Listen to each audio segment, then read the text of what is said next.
కేటీఆర్ గారు, ఒకసారి మీ అందరికీ ఇంగ్లీష్ రాకపోవచ్చు, నేను ఇప్పుడే చెప్తా. కేటీఆర్ గారు నూతన సంవత్సరానికి సంబంధించి 2024 సంవత్సరంలో జరిగినటువంటి అంశాలను 3 ముక్కలలో ముచ్చటగా ఆయనకు వచ్చినటువంటి బ్రహ్మాండమైన అమెరికన్ ఇంగ్లీష్లో మనకు డిసెప్షన్, డిస్ట్రక్షన్, డిస్ట్రాక్షన్ 2024 పాలన, ఈ 3 అంశాల మీదుగా 3D 3 డీలతోటి ఇంగ్లీష్లో రాసి 3D సమరీ అని చెప్పి కాంగ్రెస్ పాలన మీద వ్యంగ్యంగా నిన్న ఒక ట్వీట్ చేయడం జరిగింది.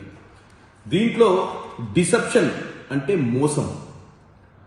మోసం మరి కేటీఆర్ గారు మోసం గురించి చెప్పేటువంటి గొప్ప ముచ్చట.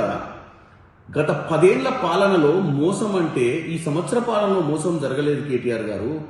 గత 10 ఏళ్ల పాలన మీ నాయన ఉద్యమం చేసినప్పుడు దళిత ముఖ్యమంత్రిని చేస్తా అన్నది మోసము. మీ నాయన 2 లక్షల ఉద్యోగాలు ఇస్తా అని నీళ్లు నిధులు నియామకాల నినాదంతో ఎంతో మంది బలిదానాల, యూనివర్సిటీ విద్యార్థుల బలిదానాలను తెలంగాణ తెచ్చుకున్నటువంటి తెలంగాణలో ఉద్యోగాలు 2 లక్షలు ఇయ్యకపోవడము, 2 లక్షల మాట పక్కన పెట్టు, గ్రూప్ 1 గ్రూప్ 2 డిఎస్సీలు కూడా పరీక్షలు పెట్టలేని పరిస్థితి దాన్ని మోసం అంటారు.